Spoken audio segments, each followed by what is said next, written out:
Welcome to the Pretty Intense Podcast. Please hit subscribe. Ella's right on time because today I have Karen Anderson, who is a pet medium. She's an author. She's written a few books. She is an animal communicator as well as a pet loss specialist. So I asked her all things animals, all things like what happens when they die and how do they communicate with us? And what about euthanizing and food and crates and cages and leashes and all kinds of things, being gone at work, your energy, how they mirror you. If you have an animal, you must listen. The takeaways are super clear and super pure.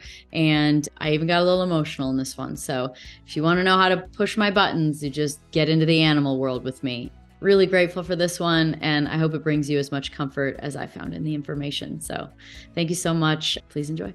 If you've been following me a while, you know that I've been drinking AG1 all year, no matter where I go or what I do. If I'm at the racetrack, if I'm in Europe for 6 weeks, no matter what, I'm drinking AG1 every single morning. When I started drinking AG1 daily, what I noticed was that my gut health improved. I could eat so many different foods without it bothering me. My skin has gotten better. My hair is healthier. So many functions that everybody wants to get better got better. It's so awesome. And I've been bragging about it so much that my friends and my family have also started taking it and they love it as well. AG1 is the supplement that I trust to support my body's daily needs. And that's why we have been partners for so long. If you want to take ownership of your health, it starts with AG1. Try AG1 and get a free 1-year supply of vitamin D3, K2, plus 5 free AG1 travel packs with your first purchase.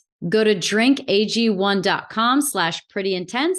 That's drinkag1.com/prettyintense. Check it out. I was so excited to do this, and I prep for every guest, and I read a lot and watch a lot, and then I jot notes as I think of them, and I effortlessly came up with 50 questions without doing any of that because this is such a fascinating topic to me, and I so deeply love animals, especially dogs, but animals in general, and I cry for dogs on Instagram that I see that are, need adoption and I don't know them. Right. I don't cry for people, but I cry for animals. I hear you. I'm with you. Yeah. Is there any meaning behind that? Having such a deeper connection with, okay, cool. Absolutely. I feel the same way. In fact, the commercials that come on with animals and rescues and behind the cages and stuff, turn them off. I can't see them.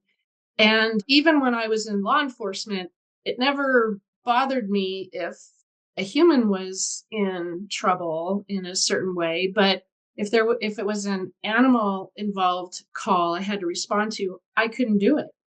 I was a wreck. So I do feel that there is something in our past, in our energy, in our DNA that connects us so strongly to them that we have that kind of reaction because it's instant. I'm just like you. I have to look the other way. Yeah. It's so deep. And I avoid things like you. I don't watch the sad animal movies. There was some recent things that happened with some pets, and I was with my mom and she was telling somebody about it. I'm like, honestly, I can't hear you talk about it, Mom. It's just, please be as brief as possible. Do you get any information ever that maybe I was a dog? We were dogs in the previous life, or is there a closer lineage to being, one of them? Is that what it is maybe? Or what's your gut intuition on that, or your read, or your hit? Right. I think anything is possible, especially when it comes to a past life. There's no rule book out there about what we did in our past lives or what we could come into our new life as, whether we're human or animal, coming back as human or animal. I think anything is possible if it's in the highest and best good for that particular soul. So perhaps for people like you and I, where that's our soft spot, if you will, perhaps there is something there that we experienced in a past life where we could actually feel what it was like to be that animal or, have those experiences. That would make a whole lot of sense to me. And I have no explanation other than it's so overwhelming at times You can't even describe it. You can't define it. And I relate to that on so many different levels. And I get everybody's story about, no, this happened to my dog or this happened to my cat. And I'm like, no, I can't take it. There was one story, and maybe this has something to do with it too. My most spiritual experience ended up sort of happening through a dog. And it was in Tulum, Mexico. And for people that have listened to the show a lot, they may have heard this story. But basically, there was a dog on the beach. There's lots of stranded dogs. And there was one that came around very like first day we were on the beach, and it was so cute. And I just named this one Lucy. That's it. It had a name from the first day. And I really wanted to see Lucy all the time. And when I would release sort of that grip on wanting so much, all of a sudden she'd appear. It'd be like an energetic experience. And then day three, we went to Koba, which was this Mayan ruins. And we were walking around and there was some stray dogs. And I was like, I think I must have been a stray dog in another life. Because one, I feel like I'm always hungry. And two, like I feel for them so much and the loneliness.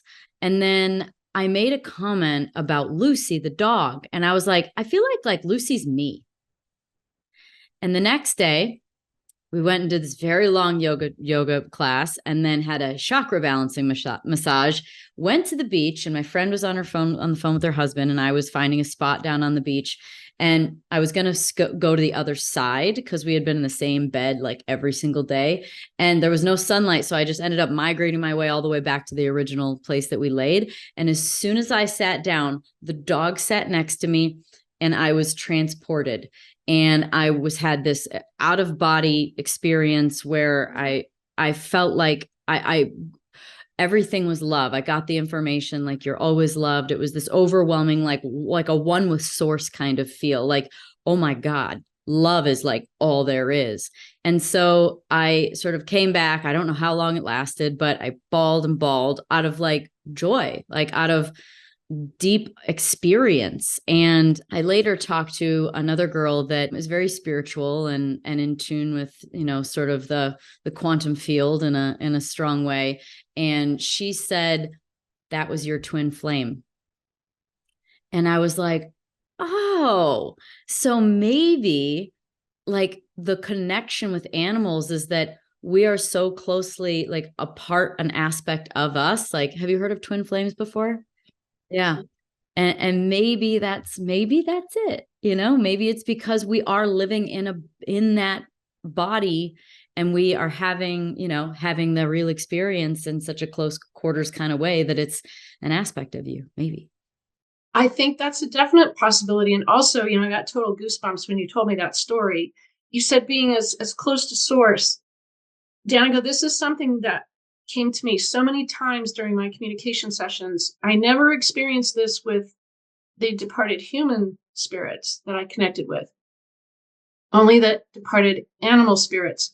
They are so close to source. So yes, that they are the purest living being to source. I never got that kind of feeling. You said that pure love thing that it was just enveloped you. That for me has only come through with animals. I didn't find that to be true when departed humans came through. And that's so fascinating to me that you experienced something so similar to that too, that it was just all about that love and that complete enveloping, amazing, indescribable feeling, that it was like the purest, as close as you get to source as possible. So I totally relate to that. And I also believe in multiple universes, parallel universes. So, out in the quantum realm, of course, we could be having another lifetime, another experience in another dimension that perhaps is what we're talking about here, that we're in a different kind of physical body. But maybe that's our experience. And that's why we're so moved here in this life, in this form, because we're having an experience at the same time in another realm. And there's so many possibilities. I love this stuff. Were you very spiritual before all this happened? No. Okay, that's interesting. No, I was in the mortgage business for like almost 20 years. Yeah. So wrong part of the brain.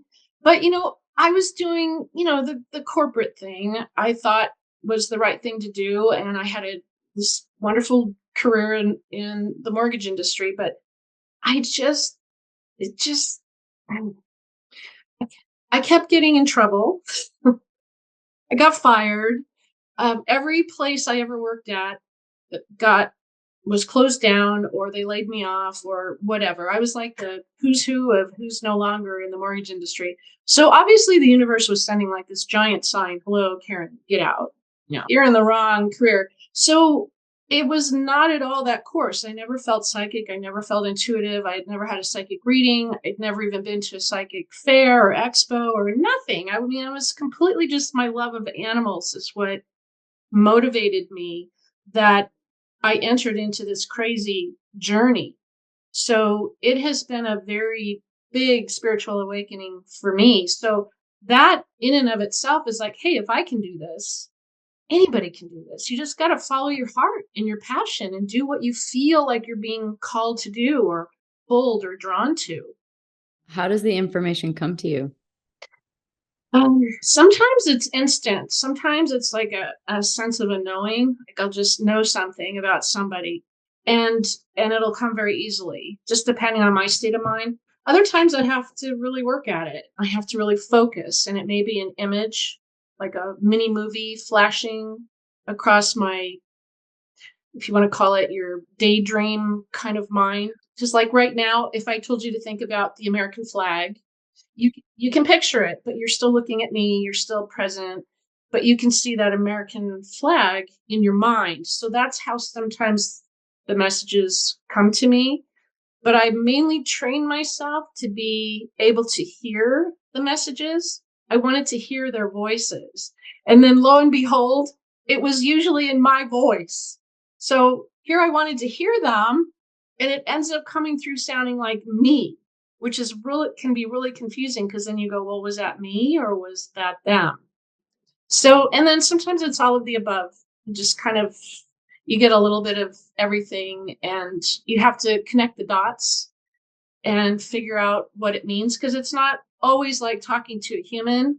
Like, for instance, if a dog shows me that it's playing with a red ball, it might not have one. It might have a blue ball or a green ball or a yellow ball, or it maybe just it means a toy. It doesn't mean ball at all. It's just to get you to say it wants to play. So just because you see something, it doesn't necessarily mean that's exactly what it is. You have to try to figure out what the animals are sharing. And, you just never know what they're going to come up with. Does it happen all day, every day, or is there sort of a tune in, tune out thing? Uh, thank goodness, no. I would never get anything done. It's really a process. And, I grew up with Bewitched, where she would wiggle her nose and poof, and I dream of Genie and out. And it's a lot. There's a lot more to it than that. So for me, I have to be in work mode. I have to be in, grounded. I have to make sure that I'm clear so that I don't bring any of my thoughts, feelings, or whatever to a communication session. So I have to really be mindful of myself. And then I mainly worked from a photo because I like seeing their faces. I love animals, so I love seeing how cute they are. But it was like having that animal's cell phone number. By looking at that picture, I could dial up their energy. It just made the connection a lot simpler. So it's a process, and it doesn't always happen instantly, or you won't be walking around and random thoughts come to your mind all the time. Sometimes yes, but all the time no. I was at my dentist office one time, and she had a picture of her dog up on the wall, a big mastiff, like a 200-pound mastiff. And I was making the appointment for the next time I needed to come in, and I looked over at the dog and I said, oh, what a beautiful dog. And all of a sudden I heard it say, tell my mom I don't like daddy being gone so much. And I didn't say anything.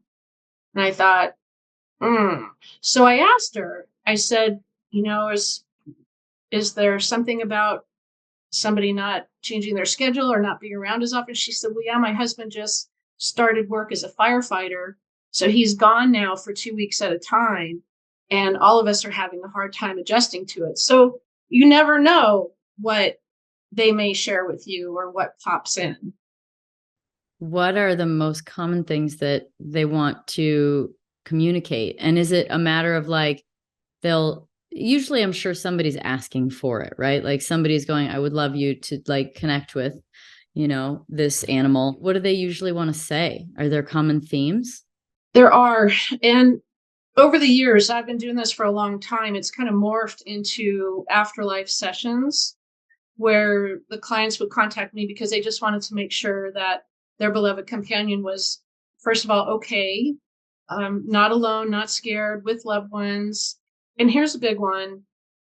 They almost always wanted to know that they either understood why their mom or dad had to end their life, or that they weren't mad at them for that, or they didn't blame them for that. There's a lot of guilt and remorse that we carry around. I say we because I'm guilty too. I've done it. So that was a really big theme that I heard all the time, that they just wanted to make sure that, they understood, we make these choices out of love and with their best intentions as the number one priority, but it still feels so wrong. I was just having a conversation about this last night and how, for the most part, we euthanize. Like that's usually because they're suffering so much, because they need 24-hour care. They can't go to the bathroom, or they go to the bathroom too much, or their legs don't work, or they won't eat, or, and it seems like they send a pretty strong, I've held 2 animals when they've been put down, and it's awful, but also the nicest thing you can do. And like no matter what, even in those instances when you are sure, you're doing it and you get done, and there's always a thought of like, did I do everything I could have?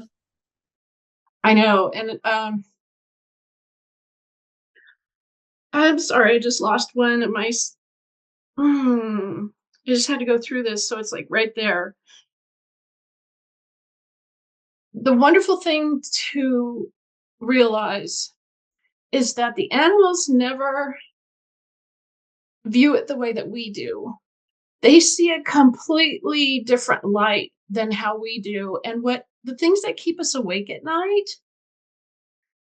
don't even matter to them. Like it's a non-issue. The things that we struggle with and toss and turn about and agonize over, it's not even on their radar. They won't even talk about it. In fact, one of the biggest like light bulb moments in my life was that how many times I connected with a departed animal and they didn't even want to talk about their final moments. We do, because that's, we're mom, we're dad, we want to make sure we did the right thing. We need that validation, we need that. But the animals it doesn't matter to them the way it matters to us. And this is really important too. What they have shared with me is that we tend to focus on those last few days, few hours, few minutes of their life when they were in like the worst condition they could possibly be in. The animals say to me, but that's not me. What about all the time we spent together? What about all of our memories? What about all of the love we shared? They shift the focus to such positive topics. And we as the humans always go toward, oh my gosh, I must have done something wrong. I missed a medication. I should have brought him in sooner. And the animals are like, no, I'm good. I'm here. And, we had a great life together. And there's absolutely zero of that kind of experience from them, from the animals. They don't take that with them. In fact, there's 3 words that I say that are not in the animals' vocabulary. Of course, this is my experience and what I've heard from them. The 3 words that they don't even recognize: blame, guilt, and forgiveness. They don't understand why we beat ourselves up. why we're feeling so badly about what we've done, because they can feel the goodness in our hearts. They feel that intention. That is the most powerful. One of the things that happened with that experience on the beach was with a dog. It's like the one sentence I left out of the experience because I didn't think it was important, but you said it, and I have to makes me have to recall it for you, which was that there was no need for forgiveness because there was never a judgment in the first place. Yes, absolutely. They're not human, and I think we want to humanize them. I do. So I speak from experience, but they don't have the same experience that we do as humans, at least not when they're in their animal bodies and having an animal existence. So what we focus on as, like you said, the judgment, the guilt, the grief. Boy, hold on. Just got to have this because it's talking about animals. I know, right? I've got my tissue right over here too. It's like, ah. And just because I do this doesn't mean, it's any easier for me. I mean, I struggle just like everybody else and blame myself. And did I do everything? And oh my God, are they okay? And so I go through all those things too. But, we have to realize something. And I write about this in my book, of course, is that the only thing that matters is love. And that sounds so corny and so cliche and so simple. But that's really truly what it comes down to. Everything comes back to the love because they can feel that. What is in your heart, they can feel that. And while it may not have ended the way that we wanted, perhaps, they went into crisis, or you weren't there to say goodbye, or you were there and they cried out in pain, which is terrible.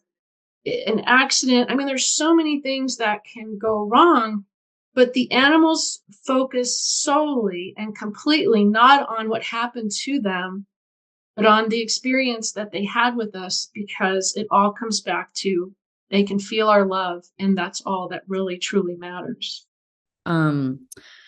When they, like, as an example, my brother-in-law accidentally ran over their dog and killed him. Is there sort of like an unfolding that's predetermined in some way, like that? Or is it more just like, look, that happened and don't worry about it?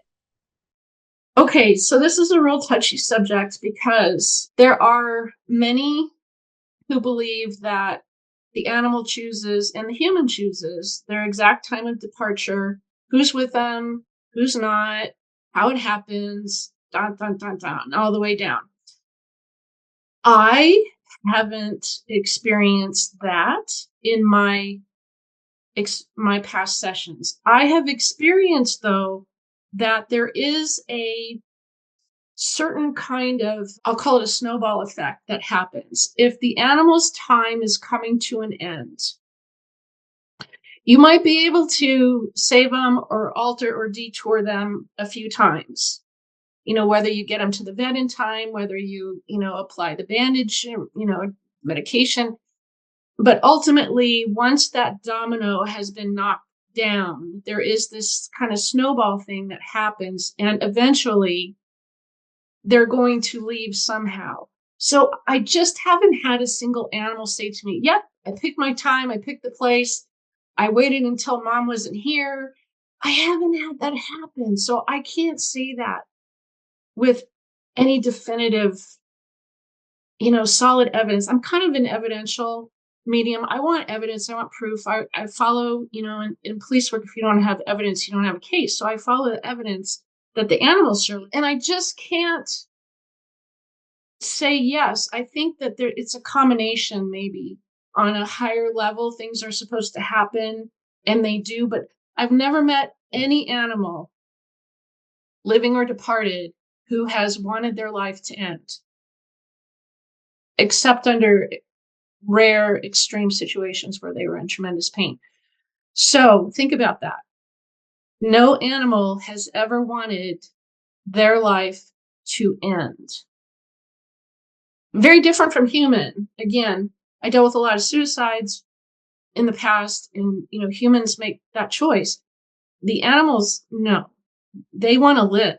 They have a very strong will to survive, and they will do everything they can to take that last breath, to keep on moving, to keep on breathing. It's very different from their perspective. So I think that there's probably something out there, like in the Akashic records, that says, you live to approximately this age, or approximately these things will happen. Yes, I do feel that that is possible, but I don't think any animal sits down and says, well, I think today's the day that my life is going to end. I haven't had that happen. And what's interesting is that animals, there's a lot of euthanization that happens. And with people, there's like none. So, meaning like a person wants to be done and they just have to wait it out. And an animal's like, nah, cool to just like gasp for it, like we'll crank out whatever we can get here in this life. But it's like flip-flop, and I actually believe that humans should have the ability to the right to die.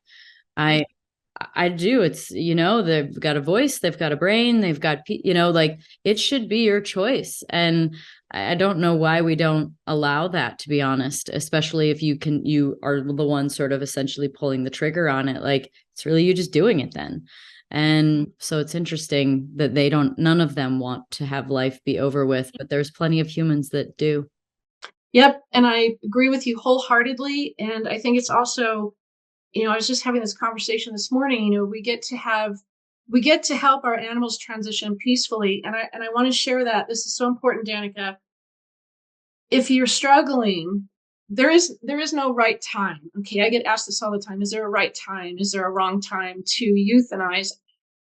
No. I mean, there's so many things coming into play, but your companion better than anyone. So what is your heart telling you? If you know that they're not themselves, they're not eating, they're not drinking, they're just, that spark isn't there. You may not want to make that decision, but you know that it's time. The other thing I want to share is it's so important that the animals don't go into crisis mode. So euthanasia, I am supportive of euthanasia. When an animal is in crisis mode and they leave their body, it's far more traumatic than when they're peaceful and quiet and you're calm and balanced as can be. I mean, of course, I'm making it sound really easy, and it's not. It's horrible. But if you can help your animal transition before they go into crisis, it really is a blessing for them. And it helps them leave their body with the same kind of dignity that they came into the world with. So that's what I strive for. Maybe I could have extended their life another week, another day, another month, whatever it was. But at what cost? What if they had gone into crisis at 2 a.m. and I have to drive to the vet office and I'm a panic all over the place, crazy woman? That's no good for anybody. What about the animals that get put down because maybe they're bad? That's also very interesting too, because not one time have I ever had a single animal, even if it was like an aggressive issue, or, perhaps something behavioral happen. They've never shown any kind of, wow, I really messed up. They don't take ownership of it. They are just very accepting. Like they're not here anymore and they're fine in their continued afterlife. So they don't go back and kind of do a life review, go, wow, I really messed up there. I shouldn't have done that. I shouldn't have. Next time I'll come back and switch positions and be the one that, gets bit, or they don't do that. They're just accepting. They're like, well, I'm not here now. I'm in this form, and they move on. What about the ones that, I mean, this just like, things like that. And also animals that just get put down because there's just too many of them. Horrid. Too many of them. I mean, that's just like an overwhelming, like, I can't even, I mean, it's like, oh. I know, which is why I started my nonprofit, because I live on the top of a mountain and I have 30 beautiful acres here. It's just gorgeous up in Eastern Washington. And I thought, this is such a beautiful place. What can I do here to help the animals? So I founded my nonprofit. So I rescue the pets that no one else wants, the ones that are missing a limb, missing an eye, missing an ear, the blind, the old, the deaf ones, the ones that have medical issues up the wazoo that nobody would ever adopt, the ones with no applications for adoption. Those are the ones that I bring here, and they live out the rest of their lives. It's a final refuge. They stay here with me as part of the family, and I'm their mom, and this is where they stay. Now, if I could multiply that a million times over for all the animals out there that need it, I would love to, but I hope I would inspire one person to also follow and do what I'm doing, because it matters. And it's so important because it's a tragedy. And even those animals, as much as it hurts us, I have never had anybody come through to me animal wise and say, gee, my life ended too soon, or, I was just unwanted, or I couldn't get adopted, or I didn't find a home. It's not like that. They just accept what has happened to them.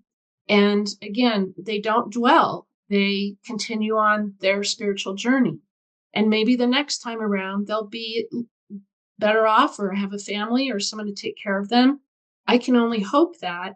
But I think we can all do something ourselves about that to help this huge problem that we have with so many unwanted animals in the shelters. It's just heartbreaking at no fault of their own. Yeah, that's the tragedy. You're doing exactly what I've talked to for so long, which is I would go and get all the ones that nobody wanted. I would get the oldest ones. I would get the ones, and I would take them, and I would have so many pets, so many animals, and I would go through the pain of losing them constantly. Like, if I had real balls, that's what I would do. And if I was actually a little bit of less high maintenance life, that's what I would do. In fact, my sister just the other day sent me a message. She's like, you should probably have like a shelter or something like that. Like, it would be called my bedroom. Right. I have to control myself because I can only take on so many, because it's just me and my husband here. I don't have a staff or crew or anybody coming in. I'm head pooper scooper. I pick up all the unmentionables, and it all comes back to me. But it is my childhood dream come true. And from as far back as I can remember, I was bringing home, the bird with the broken wing, or, the stray puppy, or whoever it was. Do you follow Dodo on Instagram? Dodo, yes. The Dodo. Yeah. It's yes. the only one I'll watch because I know they make it. Yes. Happy endings. We like those happy endings. It's the only one I'll watch. Otherwise, I know. Right. It's like, keep going, keep going, keep going. But yes, it's, to me, I can't save them all. I can't rescue them all, but I can save some, and I can do some good for them. And I try to get the most tragic cases possible. I love that. So it is it's hard because I lose a lot, and that's why I'm just emotional about it, because I lose so many. Real balls here. I admire you. I honor you. Thank you. Oh, Thank you. That's a constant emotional roller coaster. It is. It's a daily thing we deal with on a daily basis, and they're all precious to us. And I have so many that have made these incredible transformations. And that's the other thing I want to talk about. I get the ones no one else wants, but they transform themselves. They can actually not symptom with their issues anymore once they are in that kind of loving environment. So please, if anyone's listening, consider the ones that are overlooked, because they do transform. And if you raise the bar for them and say, I'm going to give you a great home and love and everything you could possibly want, you'll see some amazing transformations like I have too. Do you ever have any information about getting spaded and neutered and getting their balls cut off and their, Is this something that they don't like? Do they ever comment? Like, is this ever part of their story? Because obviously it helps keep control of things to some degree, but usually if they're getting that done, they're probably in a home where they're probably not going to get knocked up anyway. Is this a good practice that we have? Absolutely. 99.9% of them could care less. Don't mention it. I had one poodle one time tell me she wanted to have puppies, a litter. One poodle. Just one. She wanted to have a litter and she was not going to be happy until she had a litter. So I've never had any animal other than her come through to me and say anything about that topic. Because it's a surgery, they're out for the surgery. So all they really know is, I'm kind of sore and, oh, I'm feeling better. And, oh, now I'm even better. And then they move on. So I don't hear too much about that. So if anyone's wondering if they should do it for the happiness of the animal, it doesn't matter. Kind of in the same pathway of things that we do to control things. What about cages, crates, leashes, fences? Like, I mean, look, I've been yelled at so many times for having my dogs off leash, and I'll put an electric collar on them. So, like, I have control, right? Because they are still an animal and they still want to chase that squirrel all the way to Timbuktu. But I do have a control to some degree, real good electrocution actually. But people get uncomfortable with that. But I feel like they live inside of a house, inside of a fence, on a leash, like they just want to run and be dogs. And if you were to ask me, people ask me what makes me the happiest, it would be to take my dogs into the woods and watch them run. Like to be able to see them just be dogs and be so free. Like I can literally see them smiling, What do they have to say about the sort of the control mechanisms that we use? Absolutely everything that you're saying there is an issue for them because they just want to be who they are. And the more that you can honor that, the more that you can provide that kind of environment for them where they can live the best life for whatever their breed is, for whatever they are, cat, dog, horse, bird, to be in the most natural environment possible and keep them safe, of course, keep others safe, of course. But to be crated or to be leashed or to be confined, it is a frustration for them. And that's where I would see behavioral problems develop. So now there's some, like I had a Chihuahua that she loved her crate. She didn't want to come out of her crate. She had a little bed in there and her little blankets, and I couldn't get her to come out of there. It's like, Chloe, come on. She's like, no, I am not leaving my bed. I mean, she loved it in there. So there's always going to be an exception to the rule. But generally speaking, try to give your animal the most fulfilling life that you can based on what they want to do. I also have another dog who doesn't want to run. He just wants to be right by my side. So it's kind of specific toward the particular animal too. And I have cats that want to go outside. I have cats that never want to step foot outside. So you just kind of have to play it by ear. But I will say that the ones that are on, chained up their whole life or, confined in small areas their whole life, okay, you're killing me. It's like, how would you feel if that was you? I mean, put yourself in their shoes, in their skin, and live your life that way. I mean, it's sickening, and shame on anyone who's doing that. And I have the benefit of having a very large space here for all of our rescued animals to go out and enjoy this beautiful countryside that I live in with apple trees and pear trees and raspberries and flowers. And it's beautiful. And not everybody has that. So do the best you can. Try not to feel guilty, because there's that word. Don't feel guilty about it. If you're a dog person, this is so important. So let's say you have a skittish dog, nervous dog, shy dog, fearful dog, whatever you want to call it. So let's say you have people coming over to the house. You tell them ahead of time, look, my dog is really fearful. Don't look at her. She's going to run and hide. Don't try to pet her.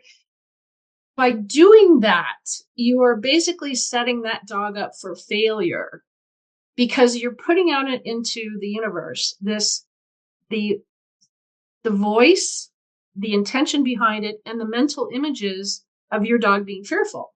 Then the person coming to your house has those same thoughts. So now all of those thoughts converge onto your dog, and your dog's like, I'm out of here. And they're gone. So, what I have learned, and this really works, is when you are in alignment. So, your thoughts, think about what that dog looks like being completely comfortable around people, friendly, outgoing, happy, joyful to see someone, and visualize it. So, these are in line. What does that look like? Can you visualize your dog being happy, balanced, enjoying company? Say the words. Make sure that you are talking to the dog about what you want them to do, not what you don't want them to do. And then feel it in your heart. You have to feel it. This is the big one here. If you don't feel it, they're going to get mixed messages and you're going to confuse them. So if all of those things are in alignment, you send a very clear message to your dog of what you want from them. And again, you raise the bar, they will raise to that level. If you set the bar down really low and expect them to be skittish and fearful and run off, well, guess what? You're going to have exactly that. So try that. It doesn't happen overnight. Sometimes you might, but it really works. You have to be mindful of yourself, especially if you live with animals, because whatever you're thinking about them, oh, that's the dog that, is always misbehaves while we're going for walks. Well, what did you just do? You just told that dog it's okay to misbehave while you're going for walks. We are so much more responsible for their behavior than we realize because we're their world. We're everything to them. What about food, real quick? Do they like their dried kibble? I see so many health issues coming from the food that we're feeding them because it's basically man-made. So, to answer that question, they eat it. Do they love it? Some of them do, some of them don't. Is it the best thing for them? No, it's not. Could we do better? Yes, we can absolutely do better. But I mean, look at that stuff. It looks horrible. It lives forever. There's something wrong with that. I have 2 dogs and Dallas is 9. And I did not feed her like dry stuff. Like there's actually one week I was like, they'll live. And I was taking a trip and I was transitioning like where I lived and certain things. And they shit in their kennel. I never put them in the kennel until that week. They shit in their kennel. They got sick. Ella she's a Malinois. She tried to bite her way out of the wire. Oh my God, it's the worst thing in the world. So I can't say I never have. One week I tried. But I cook their food because I'm like, and I give them a little bit of canned food, but I cook most of it. And I've always thought that it just doesn't make sense that it doesn't really expire barely. And it's just like, I don't know. Like I remember one time I took a bite of a treat that smelled so good. It was like vanilla and cinnamon. And I was like, oh my God. And I was like, I got to try this. It tasted like shit. And I was like, if this is what a really good smelling treat tastes like, then dog food's terrible. Right. I know. Cat food's even worse too. Wow. I know. Gross. So I hear you. I think we could do better. I think, the more natural of a diet that you can feed dogs and cats, the better. Because look at horses. I have horses here too. And, they get alfalfa and grass and pellets. And it's, best if they're on what's natural, the grasses, the hays. That's the best thing for them. They develop all kinds of health issues if I have to take them off that natural food for whatever reason. So, well, if these dogs don't live till 20, I've said maybe I won't cook their food next time because the Malinois can eat a lot of food. Like she was skinny for a long time because I couldn't wrap my head around just how much food she needed. I'm like, surely like 8 cups of food a day, 6 cups of food a day is enough, but it wasn't. Okay. So personality, I'm very curious about this because I have 2 very different dogs.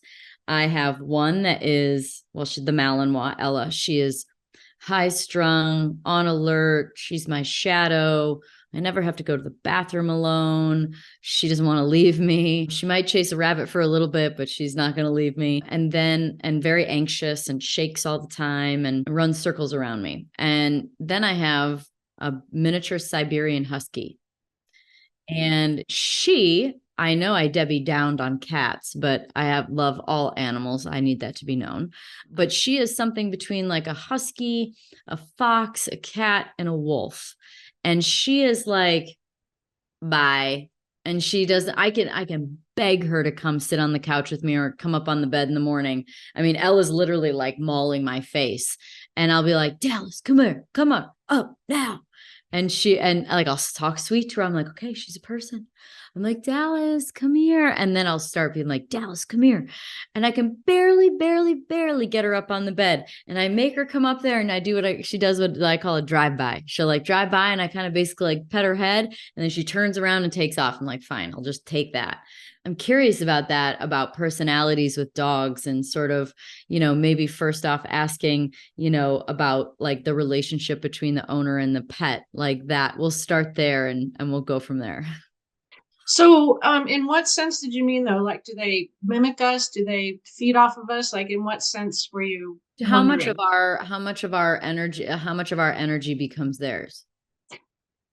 I think quite a bit. I think sometimes some of them will pick up on all of our worst habits or behaviors, and others will pick up on some of our best. So it sounds like you have a little of each. You have some good balance there because you've got, Ella that's doing this one thing and Dallas doing something completely different. Dallas sounds like a total Siberian. They are like in a class all their own, and like you said, kind of cat-like in a way.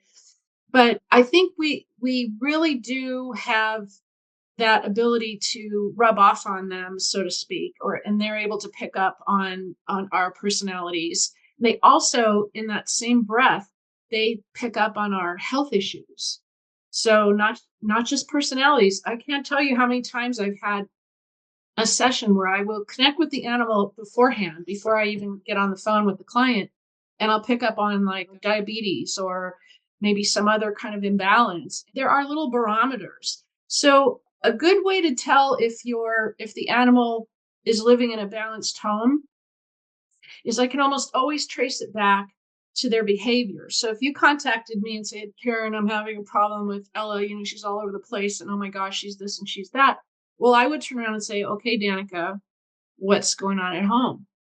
Why is there this frenetic, frantic energy going on? Maybe there's some fuel being thrown on the fire that you're not aware of that she's picking up on. And we can almost always trace it back to something that is going on or that you're not realizing is going on in the household. And that could be anything, changing your jobs and, a relationship going south. I mean, there's so many different things that trigger them because they're literally responding to our energy. They're around us all the time. See, they generally, if they do leave the house, we're with them, right? We take them on walks or go somewhere on vacation, or you take your pets. I take mine with me, not all of them, but so they're with us all the time. So of course they're going to reflect what's going on with us in our lives. So if you're having a behavioral problem or something weird's going on with your animal, I would say take a good look at what's going on under your roof. What's happening there? Is there something maybe that you don't think is stressful, but maybe the animals who are 10,000 times more sensitive than we are picking up on that you can adjust or shift or perhaps start thinking differently about something. We don't have to make these big shifts. I want to be real clear about that too. Sometimes it's just a slight change in perspective. Just your expectations can be a little bit different. So I think their personalities reflect us in some ways. I think their health issues reflect us in some ways. And then some fall into a category where none of that applies. There's always going to be the exception to the rule. but I think a lot of times they do. They're like little sponges. They absorb all of our stuff. Are they here to teach us lessons sometimes, or is like that part of a purpose, or is it just purely companionship? I think that as far as teaching us something, I think that they're here to help us experience more. So I like to look at it that way because if I say, well, your dogs are here to teach you a lesson, it sounds like you're almost being punished for something. And you're not being punished for something. You're here to experience as much as you can in this lifetime, and our animals are here to enhance that. They're here to widen the playing field. They're here to bring in more experiences so that we can get out of our comfort zone or maybe have to experience something that we wouldn't have experienced if they weren't in our lives. I know she was a Rottweiler Mastiff mix. And this dog, she was so stubborn. She used to just butt heads with me every single thing. I mean, even going for walks, we struggled through the whole walk. And I was at one point getting so frustrated with her, and I could tell she was frustrated with me. And all of a sudden, I had this ping light bulb went off in my head. And I thought, she's just reflecting back my own stubbornness, that I'm just being so hard headed about everything. I was trying to control her because I was controlling my own life because I had just ended a long term relationship. I was self employed. I had no other source of income other than me. And I was trying to control everything. And I realized, whoa, this is what I have created. And she's picking up on it. And she's just giving back to me what I'm putting out there. So it was a big quote unquote lesson for me to stop and, not try to control things and be more flexible of letting go of things. I think when we hold on too tightly, I think that, at least for me, that has a real negative effect on the animals around me. We have to kind of let go of the outcome. We have to let go of the outcome and just be like in the moment with them, right? They're so in the moment. They're right here, right now. Love me, love me, love me right now, or pay attention to me or feed me or whatever it is right now. And I was doing the opposite in my life. So is that a lesson? Perhaps. I think more of it as a life experience because nobody else could have shown me what I was doing in that moment except her. So I think that's really precious if you think about it. So yes, they're with us to help us. They're here to soften the harsh reality of life. They're here. I know for me anyways, I went through a really tough time. I had everything came crashing down on me and I was in a really bad place. Almost lost my house and I had two neurosurgeries. I couldn't talk, so I couldn't work. I mean, it was just horrible. And my animals were the only thing that got me up in the morning because I was feeling so overwhelmed and so defeated. Because of them, I had to get up, I had to feed them, I had to let them out, I had to take care of them. They saved me. They got me through that really, really tough time. So is that a lesson?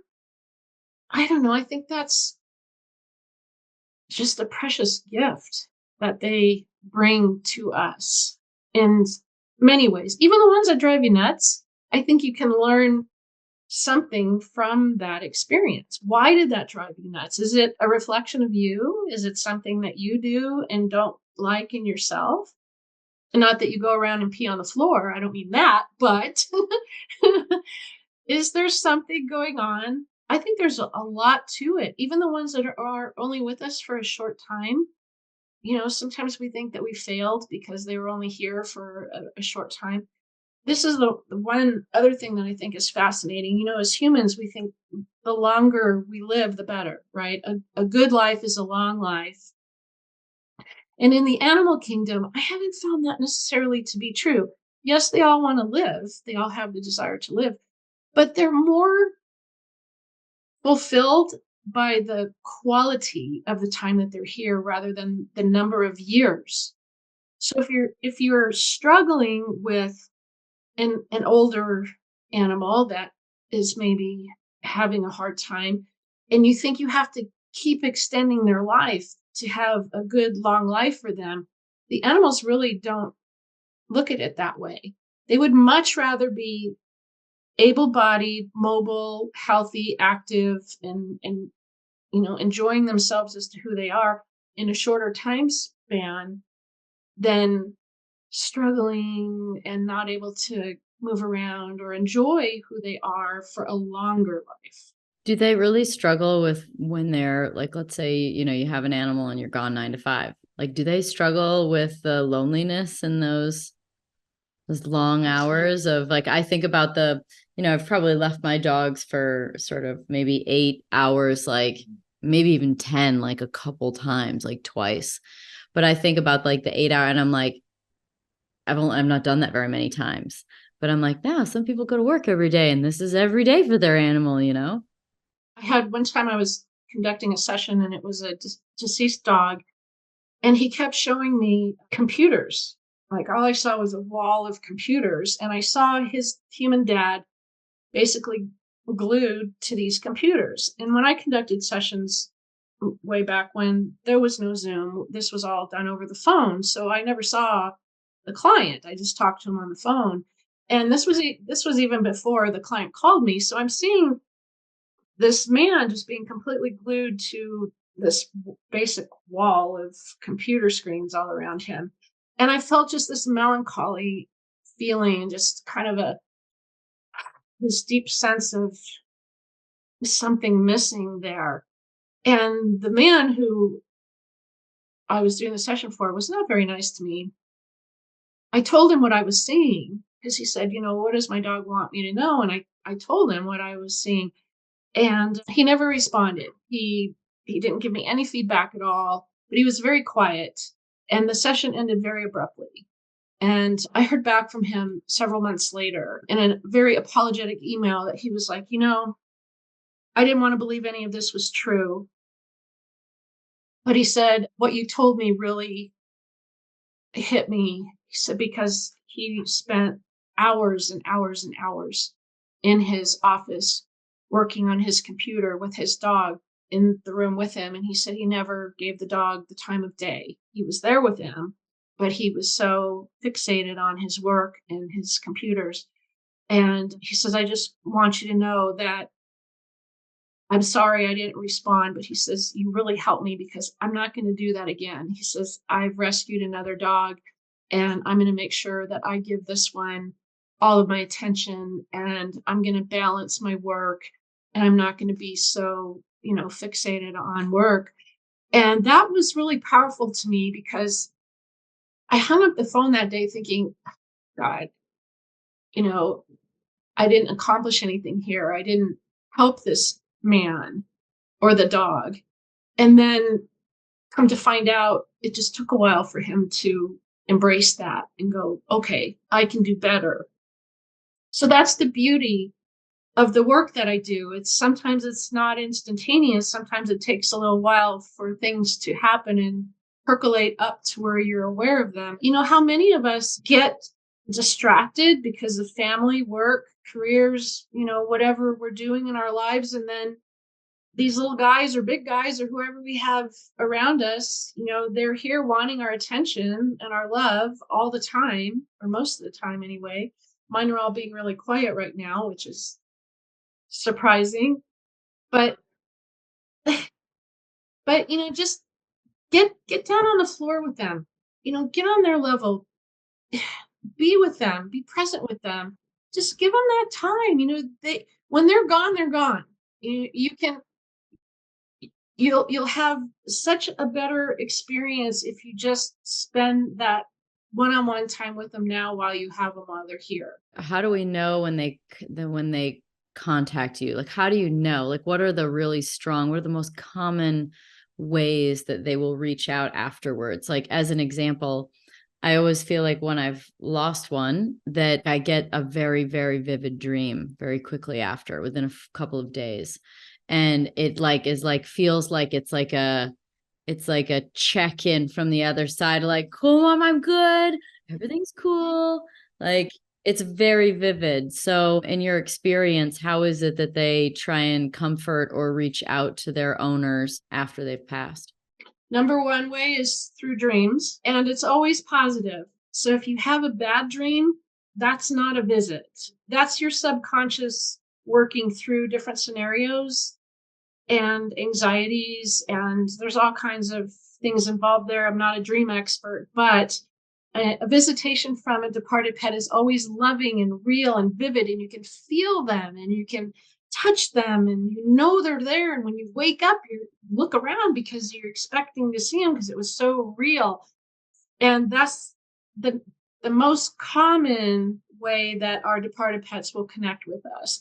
And sometimes they'll do it just one time that we remember. And other times they'll keep visiting and keep visiting, keep visiting. It's not a reflection of love if it's only once. It's just simply that's all that animal felt like it needed, or maybe you just don't remember the other visits, which is very possible too.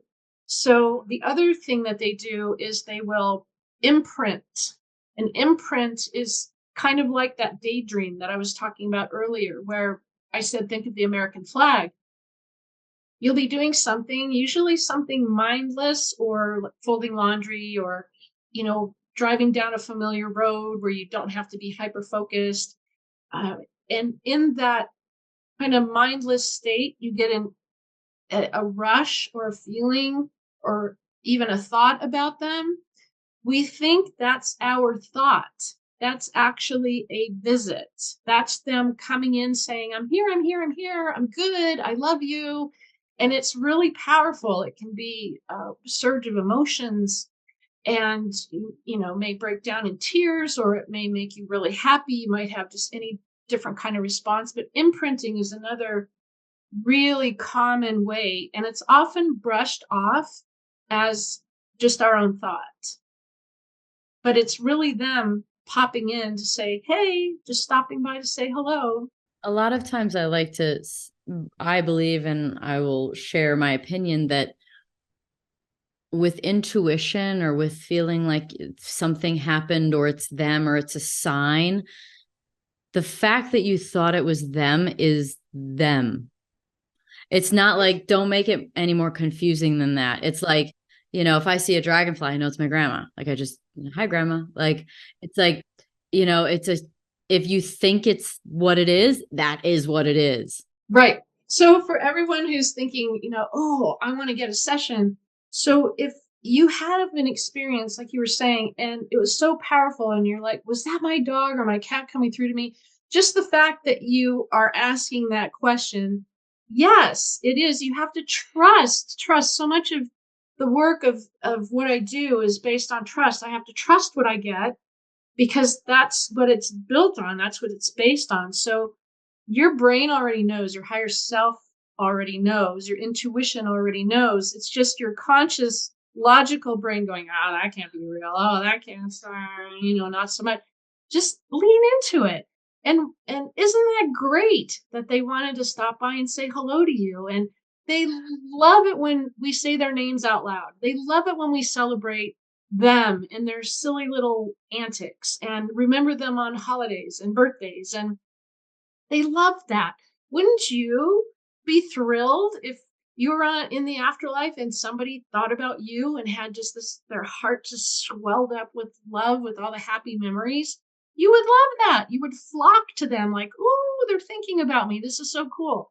That's what our departed loved ones do. It's like a, a celebration when we think about them in a positive way. It's okay to grieve too. That's another something I wanted to mention today. We've kind of been brought up in a scenario in this world that grieving for a pet is weird, or you shouldn't feel that bad for a long time, or, it's just a pet, go get another one. And that's so sad to me because it's a loss, just like any other loss, and you have a right to grieve. You should honor those feelings. You should absolutely be given the time and the space to grieve for your pet. And I'm a very private griever. I don't want anyone to know. I just disappear. I become a hermit. and I don't talk about it. I just want to glom onto my animals and I just want to be alone. But that's just me. If it makes you feel better to go out and volunteer or help another animal in need, or to go to a group setting and talk about it in a group setting, do that. I want to take the weirdness out of grieving for a pet. It shouldn't be weird. It should be absolutely normal. What about when there's one that you just like, you can't let go of? There's no moving on from it. When there's such a deep, deep attachment to that, have the animals ever conveyed information that that there needs to somewhat be an expiration on that, and that, kind of like, when a person passes, they're like, oh, your dad would want you to be happy, or like, something like that, or the partner passes on for some reason and you're not sure if you should move on, they would want you to be happy. It's like, is there a point in time where it's just too much though? Yes. And let me explain. Yes, because they love you and they want you to be happy, and their afterlife experience is really fueled by you, your loving thoughts, and the energy that you're putting out there. When you grieve, your energy is low. It's natural. When you're happy and joyful, your energy is high. So if your departed pets in the afterlife rely on you as fuel for their afterlife experience, when your energy is low, therefore their energy is low. They can't gain any more fuel from you because you're low. That's when you're grieving, when you're sad, when you're upset, when you're sick. All of those are low vibrational energies. So it's only natural. Plus, you're no fun to be around when you're like that. It's only natural that when you're more fun to be around, you're happy, you're smiling, you're loving life, you're thinking of them with a smile on your face, and oh my God, the things that they used to do, that gives them more energy because that is a higher vibration. So they're able to gain more energy off you, which means that they can send you more signs, more messages from the afterlife. They can be more upbeat and more positive. And you're not, it's, you don't want to be, you have that person in your life that's always negative. There's that one person that, they never have anything positive to say, and they're complaining or gossiping, or, everything is just negative. They're no fun to be around. Or they always have some kind of drama in their lives. No one wants to be around that. Your animals don't want to be around that either. It's not saying that your grief will ever harm them, because it won't. But if you just remember that there is a time where your animals are going to start to think, gosh, every time my mom thinks about me or my dad thinks about me, they get sad. I mean, when you start to get a little bit of a complex, like, am I making them sad? Is the thought of me making them sad? So they don't understand necessarily the big concept of grief that goes on for a long period of time. They understand when we're happy, they understand when we're sad.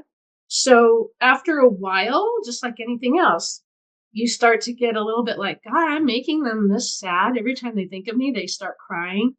So there's a little bit of both going on there.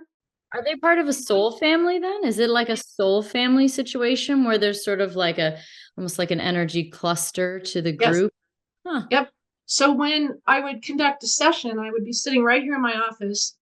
I have this off camera to my left is where the spirits would appear to me, human and animal. Sometimes they'd be partial form. Sometimes they'd be transparent. Sometimes they'd be, I couldn't even see them. I could just hear them or sense them. I just never knew what was going to happen. And Danica, the coolest part was when I brought in animals' energy through, the animals always came through, boom, just like that. It was the human energies that would hesitate. The animal energies are always like, I'm here, I can't wait to talk, I can't wait to share. And the human energies were like, well, I don't know. Kind of scrutinizing me, right? So I find that really fascinating. But the animals would almost always come through with a human family member, a mom, a dad, a grandma, a grandpa, a brother, sister, uncle, cousin. And it doesn't have to be blood relative. It could be a best friend from junior high. It could be, the elementary school crossing Like maybe guard. the animal never met them, but you know both of them. You are the Contributing to like the common, idea of a soul family. Like it's like, oh yeah, no, don't trust me. Up here, we're homies. We're all homies. right. So because you're the common denominator, they come through together. And then I would hear this. I would tell the client, your grandmother's here. She's holding your dog or your cat. And they'd go, well, grandma hated animals. She wouldn't be holding a dog or a cat. She hated animals. Okay, maybe in life she hated animals. But you see, when you are in the afterlife, there's so much love that just infuses you that things like that you didn't really care for in the physical world, that kind of dissipates because you're just pure love. It's just such a beautiful experience in the afterlife. So they miss the whole idea that grandma's coming through with their dog or their cat to say, hey, we're all together in this big soul group, because they're stuck on the physicality of when grandma was here, and you have to let that go. Let it go. So then we see our pets then when we die then too. Yes, absolutely. Even if like I get a little stumped on this one because of the whole, I believe in reincarnation. And so how is it that we see, imagining that, someday when I pass, it will have been a long time since I lost my pets, and assuming they might have reincarnated or not, like, I mean, why 70 years later am I like, there's Pete, like, did he not reincarnate, or is it what allows that opportunity to see them again? I think, and this is really a challenge for me, because the evidential cop Karen wants to say, everything has to fit into a box and evidence has to prove that this is what happens. And reincarnation is really thinking outside that box. I don't think that there's any set rule book that says that you have to experience X, Y, and Z when you reincarnate. And I don't think there's any set time frame. So I think when a soul reincarnates, it could be 100 years later, 40 years later after you pass away. It could be 500 years later. I don't know that we have to be with each other at the same time when we pass away. Does that make sense to you? I don't know that all of our beloved pets are going to be there waiting for us at that same moment in time, because there's no time in the afterlife. So I struggle with that. Mm-hmm. I know it does get a bit confusing with like timelines. I mean, the only thing that makes sense to me is that, they say that every decision is a split of a timeline. And so there's sort of infinite timelines happening. And so, when you pass, you can be in a timeline with a remnant of something. Like there's just sort of like the timeline continues of like, oh, in this timeline I'm in, my dog is dead, and so I'm going to see it in heaven, right? Like, or in the afterlife. And so, but there's so many other timelines happening, right? There's a timeline where it's kept living for a while. There's a timeline it died earlier. There's timeline you died earlier. But in that one, this is the way my life looks. And so you are able to access what's in that timeline. Right. And I firmly believe that you're so right on there. And I firmly believe that when you and I make that journey and we're in the afterlife, we'll either know all the reasons why, or it won't matter. Yeah, it's probably not going to matter. It's just probably not. Because we'll be like, why did we even care about that? I mean, yeah. I struggle. I totally believe in reincarnation, but I struggle sometimes with trying to make logical sense out of it, because I don't know that you can. It'll happen the way it's supposed to happen, and we'll be surrounded by those that we're supposed to be surrounded by. And like I said, maybe when we get there, we'll go, I don't know why I worried about this or wondered about this, because it's all perfect. Eating animals. Ugh. Now look, I've gone round and round and round. Okay. I didn't for a while, and then it was fish, and then it was, and like, look, it feels better. Like steak makes me feel better. Like chicken, like salmon, like that makes me feel better. And so do you have any feedback on like what the experience is like for have any animals communicated that? And I went down a rabbit hole and I allowed myself to watch slaughter videos. And I felt so bad. And I thought, man, if I go buy it in the store, I'm just contributing to it. And so like, I'm trying to drop demand. It led to health issues. I mean, you show me a vegan that's healthy after 10 years of not eating meat and I will be shocked. So everything that you say, I have experienced to some degree or another. I went from eating animal proteins to vegetarian to vegan. And here's what I can tell you is, as I mentioned earlier, I haven't met a single animal that wanted to die. The majority of my work is companion animals. So I didn't do a lot of work with factory farmed animals. I think part of that was to protect me and to feel good about my choices at the time. And the bottom line, I think, is you have to, first of all, not judge anyone. I don't judge anyone because I don't like being judged. So I will not judge anyone based on their choices of what they choose. And you just have to find what works for you. And for me, that might be different. I am about 97% plant-based. I raise my own hens. I don't have a rooster, but I raise hens. And so we have their eggs. And then I also do locally sourced honey. And that's just my choice right now. But there are some people, like you were saying, that have, health situations that they need certain things in their diet. And I think you just have to be at peace with that, or at least source your food wisely. Make good choices, know where it's coming from, know how it's raised, know what it's being fed. I will not allow myself to judge you or anyone because it's not my place. And we have to, bottom line, do what's best for us. But you don't know if like the animals have said, don't eat me or I'm good with it or anything. You just know that none of them want to die.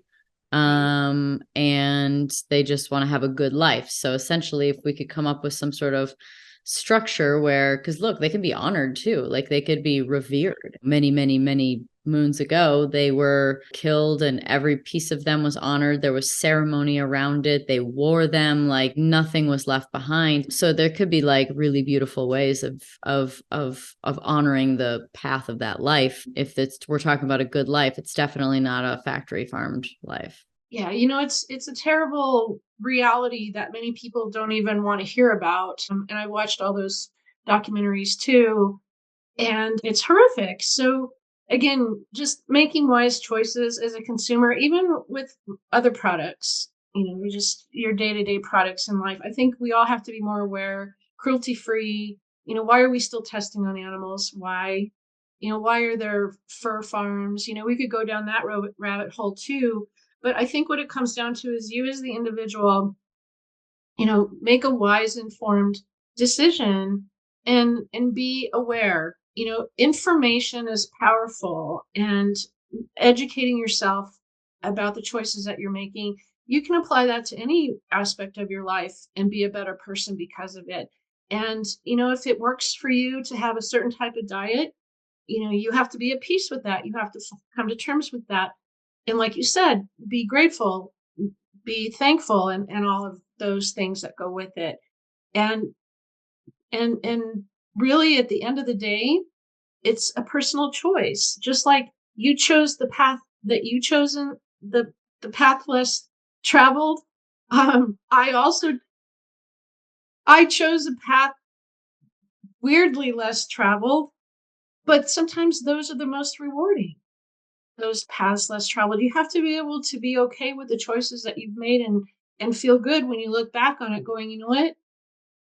That was really hard and it was the biggest challenge I could have ever faced, but boy, I'm glad I did it. I'm really glad I did it. And can I make better choices in the future? Yes, but I'm okay with where I am right now.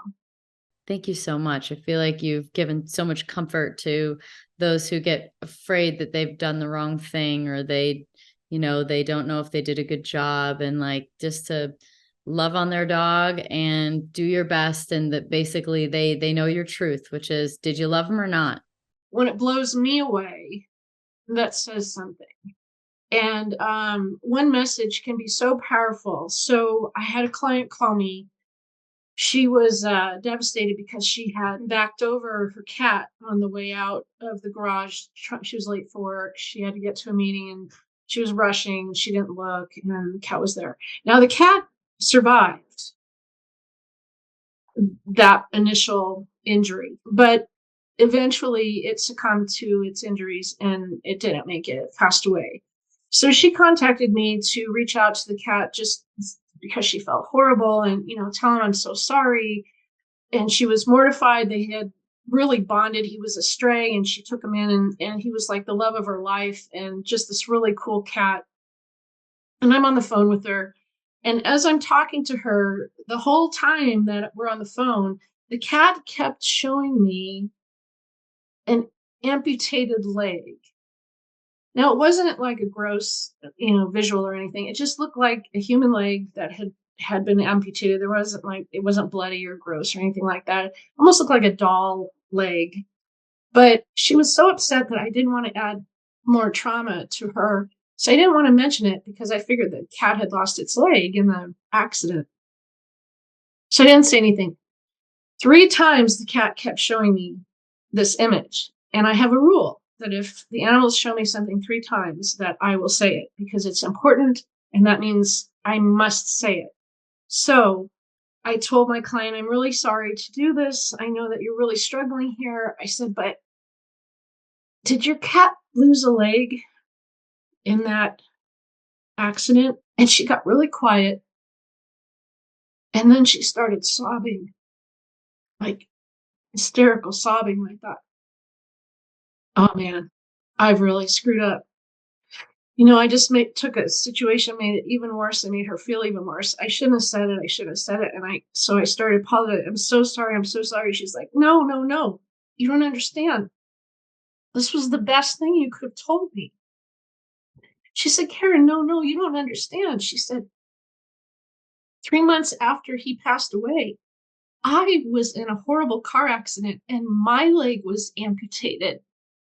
And while I was recovering, I could feel him in the bed with me next to where my amputated leg would be. They still don't leave. They're still there. Oh, wow. What a strong connection too, for them to be able to feel it, for the pet to still be there, and for the owner to still feel it. Like the pet showed up in a big way. He was more concerned about her recovery, never said anything about the accident that he had been through. He could care less about that. Remember, I told you it just doesn't matter. Right. Right. And essentially she drove over him. So no, it's still laying by her side. He was more concerned about her recovery and being there for her when she needed him the most. I mean, that story is so powerful and so moving, and it blew me away so much because it was not at all what I thought it was. And then it turned out to be this incredible, God. Yeah, how important that it just like the big takeaway is just the animal knows your intention. It knows your heart. You can lie with your words, you can lie to your friends, you can say things that you can try and convince yourself of something, but it's like your heart is the truth, and then they know your heart. I mean, you might even do all the right things, but just kind of not really give a shit about the animal. And it's going to think it didn't really give a shit, even though it had a, mansion in the hills and, people taking care of it all the time and fancy food. But if it's like the owner didn't really care, that's exactly what it feels. They can see who we are. They can feel who we really are in our heart. And those of us who love our animals, we have nothing to worry about because they know what our intention and they know what's in our heart. Sometimes I think some of the happiest animals in the world might end up being like homeless people's animals, because that's all they got. Like, I imagine that they'd feed the dog or the cat or the animal before themselves. And I just want to say something. You are amazing I am so grateful to you, not only for being able to be a guest on your show, but just the inspiration that you are to women and young people. And I admire you so much. And thank you for taking the road less traveled and for being that beacon for us. But also this show that we just did, your authenticity, I could feel you were in it. You were in it. And I appreciate that so much because not everybody is. And I can really feel that you are in it. And I'm just very grateful to you. And I really, really appreciate you. And I just want to share that with you. Oh, well, that's thank you. Thank you. And I can absolutely sense how deep your love is for animals, because the words and the emotion match right where I'm at, and I know how I feel. So, again, thank you for being the one with the balls that's willing to go get all the animals that need a home, Yep. that are too old or ugly or messed up or Yes. sick for a good home. It's like, yes. You'll have to pay attention. At some point in time in the future, that will be me, but it's not me right now, but I will do that. Well, I'll be here if you have any questions. And I hope you got that copy of the book that I sent. I got them all. Woo woo! Yay! Thank you so much. I mean, You're how cool. welcome. I've been flipping through. I haven't read all of them. I flipped through some of them and read some bits, and what amazing collection of information. And there's basically a question I probably could have literally just consulted with the books, I'm sure, and not talk to you, but it's far better to hear from you. I appreciate you so much, Danica. Thank you. This is like, I'm going to check a box today that this was like such a dream come true for me today. So, God, well, thank you. So much, Karen. I'm so grateful for you. Thank you for giving us so much comfort. Really. Thank you. Thanks everybody for listening to the Pretty Intense podcast today. I hope you enjoyed it. If you like what you heard today and you want to hear more, please click on the subscribe button.